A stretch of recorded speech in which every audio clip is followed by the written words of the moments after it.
Bonjour à tous et à toutes.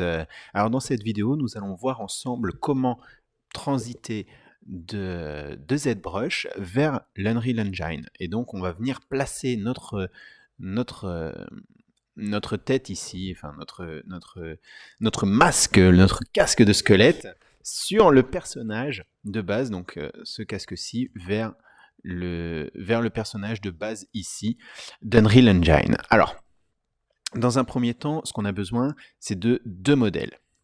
D'accord? Donc ici, on va faire un subtool. Donc on a un premier modèle ici avec exactement 9 707 000 polygones, un petit peu plus.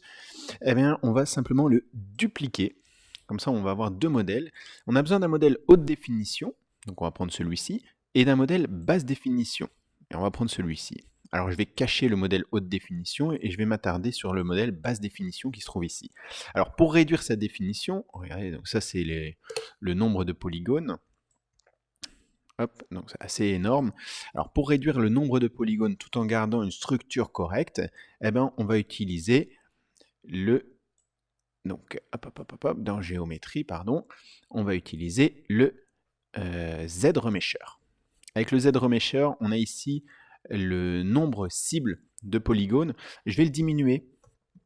Je vais mettre 2 en cible de polygones pour vraiment descendre très bas. Et je vais lui demander, tout simplement, de me calculer mon crâne, donc mon deuxième crâne, avec cette cible. Alors, il va essayer d'aller vraiment très bas et de calculer pour que cela fonctionne le mieux. Donc voilà, on va le laisser un petit peu calculer.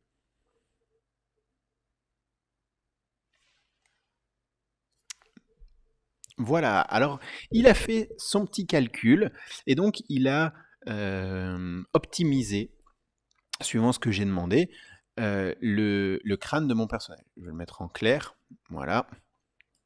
Donc là, il me l'a optimisé, il me l'a mis à 5716 polygones, qui est plutôt pas mal, hein. C'est pas mal. Après, on pourrait encore descendre, hein. On pourrait encore descendre beaucoup plus. Mais bon, là, je crois que c'est vraiment pas mal. Pour aller le mettre sur le personnage, il n'y aura aucun souci. Et donc là, on a bien le modèle basse def, le modèle haute def. Alors, le modèle basse def, il faut le déplier, pas le modèle haute def. Alors, pour le déplier, il y a un plugin directement dans ZBrush. Il suffit d'aller dans Z plugin et là vous avez le UV Master. Le UV Master, qu'est-ce qu'il va faire? En quelques clics, il va vous déplier facilement vos UV. Donc je vais cliquer ici sur dépliage UV, vous voyez ça va beaucoup plus vite que l'optimisation. Et on va vérifier tout simplement les cimes, les découpes. Parce qu'il nous a fait des découpes, donc on vient ici sur afficher les découpes. Et donc là, il m'a mis ma découpe juste derrière comme ceci. Ah bah ça c'est parfait. C'est parfait. Ça ne doit pas passer devant. Si ça passe devant, vous devez revenir pardon, dans le Z plugin et vous pouvez activer le contrôle via la peinture. Si vous activez le contrôle via la peinture, ben vous pouvez protéger certaines parties au niveau du dépliage. Donc, par exemple, si je fais ceci, eh bien, je vais protéger toute la partie avant. Donc lui, qu'est-ce qu'il va faire? Il va s'arranger pour ne pas mettre de découpe dans cette partie-ci. Ensuite, vous relancez tout simplement le dépliage UV et lui, il va vraiment s'adapter par rapport aux contraintes que vous lui donnez. Alors, une fois que le dépliage est fait, comme ici, eh bien, il suffit d'exporter. Donc on va exporter le modèle base def directement ici ZBrush. Je vais mettre crâne LD pour low def. J'enregistre. Ensuite, je vais prendre l'autre modèle, celui-ci. Je vais faire exporter crâne haute def, donc HD. J'enregistre. Alors là, vous allez voir le temps d'enregistrement est plus long. Et puis, vous allez voir aussi la taille de votre fichier directement sur votre disque dur. C'est beaucoup plus gros que le premier, forcément. Il doit excusez-moi, retenir toutes les informations de polygone, tout le détail que vous avez fait, tout le painting que vous avez fait, tout ça directement, il va le stocker dans le fichier. Et donc vous pourrez le récupérer par la suite avec un programme que je vais vous inviter à télécharger. Il est gratuit sur le site directement. Le programme, c'est Xnormal. Alors, hop, on va aller voir le fichier ici. Donc, dans ZBrush, je vais faire ceci. Et donc, vous voyez, j'ai un fichier avec seulement 577 kilooctets et un autre fichier avec 736 mégas. Donc là, la différence est assez énorme.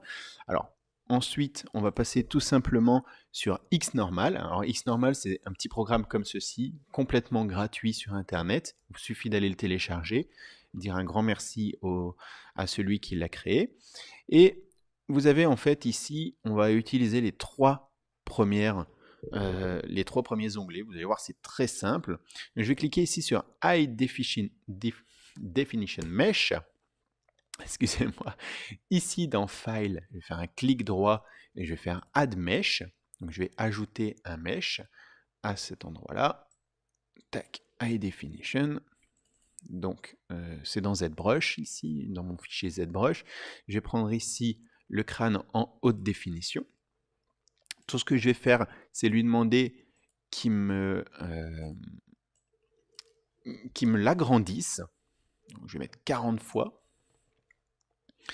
Ici, il va ignorer les vertex color dans un premier temps. Je vais cliquer ici sur Low Definition Mesh. Je vais ajouter un mesh en LD. Voilà. Et pareil, je vais venir ici dans le Mesh Scale et je vais lui donner la même taille. Alors pourquoi j'agrandis le mesh? C'est parce que en sortie de ZBrush, les modèles sont relativement petits.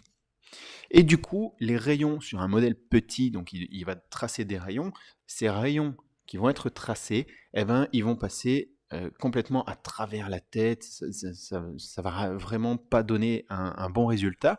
Là, le fait d'agrandir le modèle, les rayons vont être forcément plus petits, et dès qu'ils vont toucher, ils vont pas toucher plusieurs couches de matière. Tac. Donc vous voyez ici la distance des rayons qui vont être émis directement par la Low Definition. Alors, on va aller dans le Baking Option. Dans le Baking Option, on va récupérer la Normal Map, on va récupérer également l'Ambient Occlusion, et on va aller récupérer également la Curvature Map. La curvature, tac, on va cliquer sur les trois petits points de la curvature, et ici, je vais aller chercher dans Tone Mapping. Pour l'instant, il va nous la sortir en 3 couleurs. Mais je vais simplement lui demander à ce qu'il me la sorte en monochrome. On quitte. Ici, je vais mettre 2048 par 2048 et je vais choisir un fichier de sortie. Donc je vais récupérer le même chemin. Je vais changer le type. Je vais me mettre en PNG. PNG, un format qui fonctionne très très bien. Le nom du fichier. Crâne. Voilà, je vais mettre crâne texture. J'enregistre. Et il suffit de cliquer ici sur Generate Maps. Et lui, il va se mettre à calculer les textures. Donc, la première texture qu'il va nous sortir normalement, c'est la Normal Map. Ensuite, l'Ambient Occlusion et la curvature. Une fois qu'on aura ces trois maps-là, on va les utiliser dans Photoshop. Et ensuite, on ira directement sur Unreal pour placer tout ça sur notre mèche. Donc voilà, on va laisser calculer l'ordinateur et on récupérera nos textures juste après.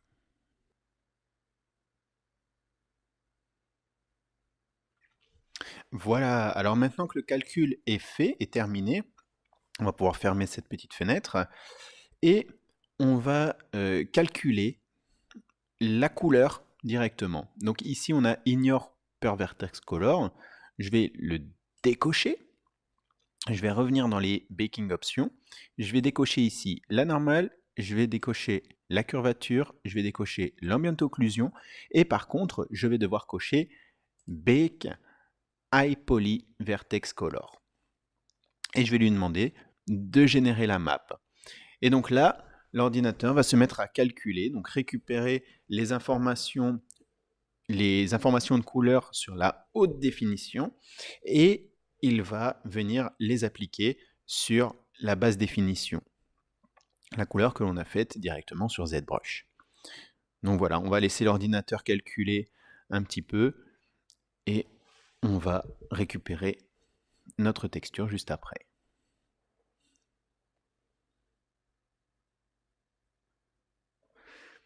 Et voilà, on vient de récupérer notre texture de couleur qui se trouve ici. Maintenant, on va aller la traiter directement sur Photoshop. Alors sur Photoshop, on va simplement importer la curvature, l'occlusion et les vertex color.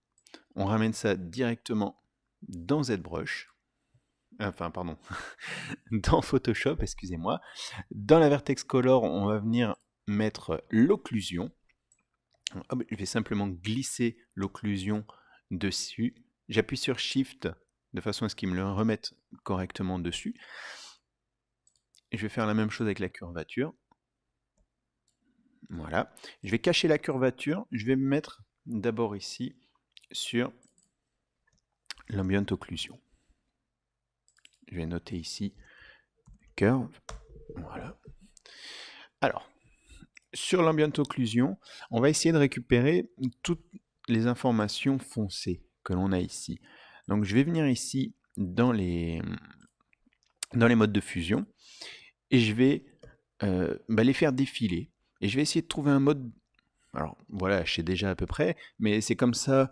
Voilà, je ne vous oblige pas à retenir un terme en particulier. Vous regardez un peu par vous-même. C'est juste l'idée de récupérer les informations de... J'ai été un petit peu vite. Voilà, donc, produit obscurcir. Voilà, on a produit ici. On a densité de couleur plus. On a densité linéaire. D'accord. Alors moi, je vais me mettre en produit. Et donc, hop, ça me ramène comme ceci de la partie un peu plus foncée. Alors, on peut choisir produit, mais on peut également choisir, par exemple, densité linéaire plus. Et là, on va jouer avec l'opacité pour mettre plus ou moins de parties foncées, venir foncer les parties hop, de notre texture. D'accord? Donc là, c'est à vous de jouer avec à la fois les modes de fusion et l'opacité. Et ensuite, une fois que c'est fait, on va rajouter ici les petites lignes plus claires, d'accord? Ce qu'on avait déjà fait en painting, mais là, on va encore plus appuyer la chose.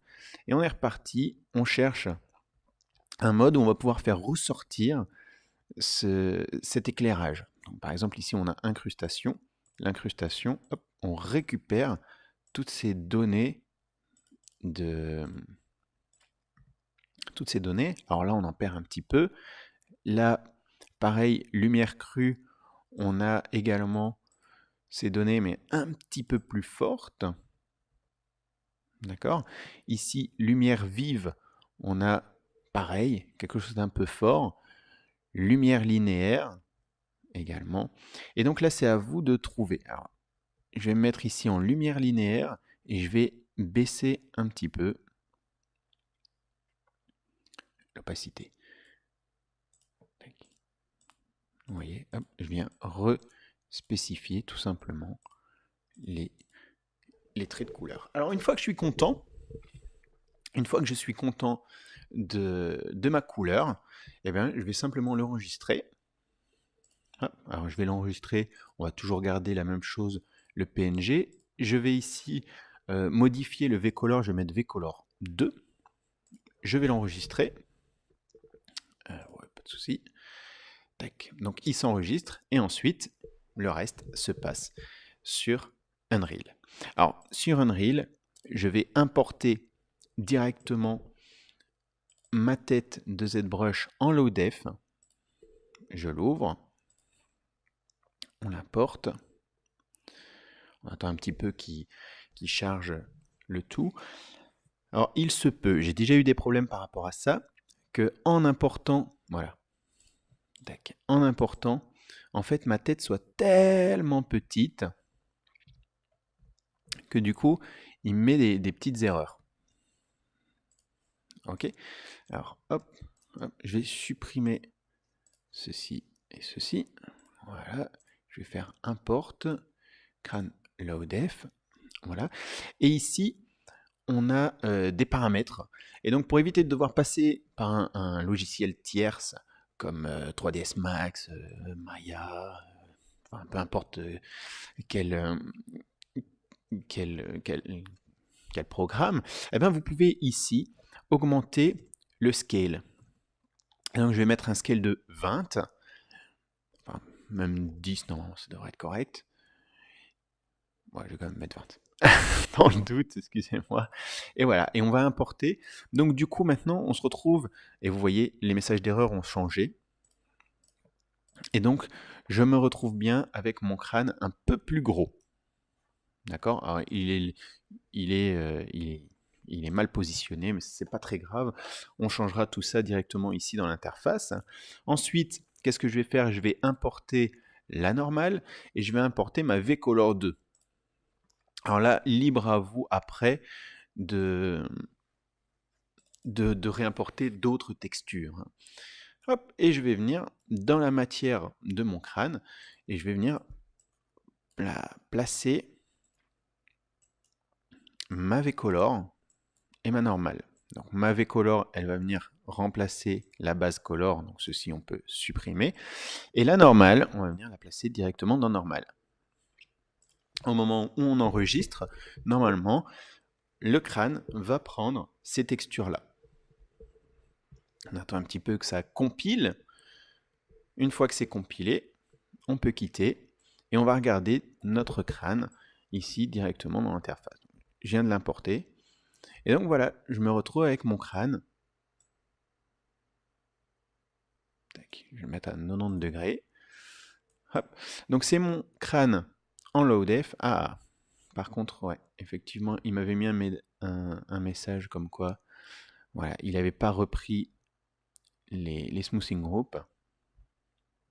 Mais sinon, au niveau du crâne, alors je vais baisser un peu la vitesse parce que comme mon crâne est un peu faiblard, un peu petit, eh bien, je me retrouve avec un crâne. Alors, il est plein de facettes parce qu'il n'a pas récupéré les smooth groups. Donc ça, c'est pas grave. On va utiliser un autre programme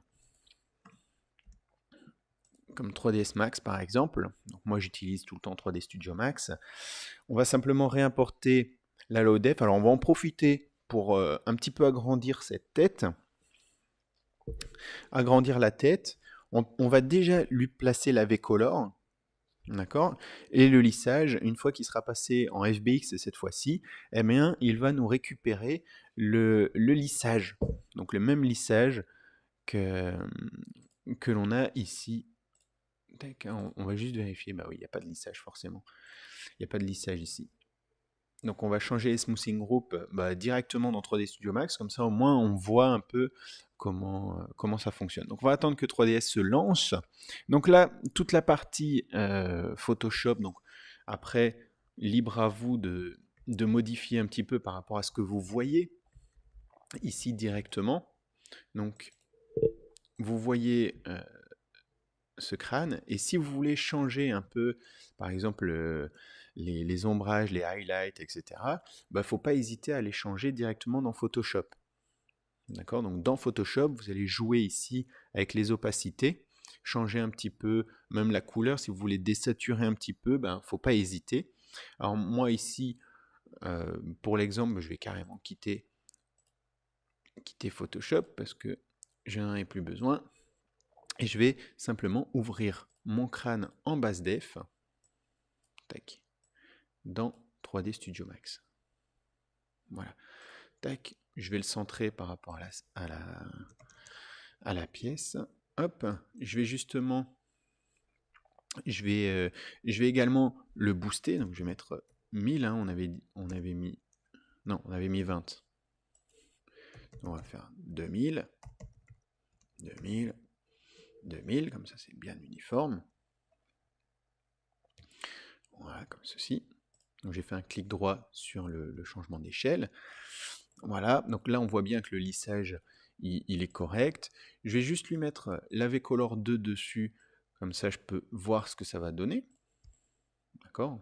Là on voit que l'AV-Color, on a bien les parties foncées, on a bien les highlights un peu sur tous les trucs. Et ensuite, il suffit de ressortir avec cela. Donc je vais exporter, je vais exporter la sélection. La sélection, je vais la réexporter. Alors du coup, je vais prendre ma liste qui se trouve ici. Ah mince. Non, c'est pas ici. Donc c'est sur le bureau, normalement, il y a un truc prof 3D, voilà. Dans ZBrush. Voilà. Et je vais récupérer ici mon crâne. Voilà, mon crâne. Alors, mon crâne, je le récupère en FBX. Je sauvegarde. Ici, je vais bien regarder que Smoothing Group soit coché. C'est parti. Ici, forcément, je vais enlever l'ensemble des éléments que j'ai déjà importés.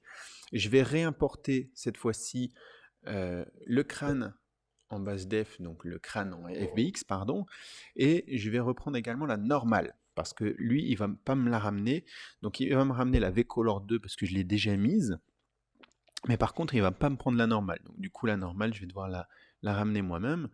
Donc là, on voit que le crâne, du coup, s'est mis dans le bon sens, avec la texture dessus directement.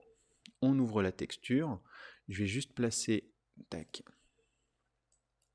la normale dessus, et je vais enlever également le spéculaire. Voilà, j'ai enlevé un petit peu la brillance. Je regarde ici mon crâne, donc il est bien plus grand. Peut-être un peu abusé sur le truc. Mais voilà, là on voit que que le crâne est nickel. Et maintenant, je vais m'amuser à venir le mettre sur ce personnage-ci. Alors pour le mettre sur ce personnage-ci, il suffit de venir ici sur Edit Third Person Blueprint. Voilà, on a tout le codage, on s'en fout un petit peu. On s'en va dans le viewport. Dans le viewport, je vais ici ramener mon crâne directement dans la fenêtre ici et sur mon mesh. Tac. Comme ça, hop, je vais le mettre en plein écran, comme ça on voit mieux. Et mon crâne, je vais le mettre sur mon mesh directement. Alors, il est beaucoup plus gros, donc je vais le diminuer.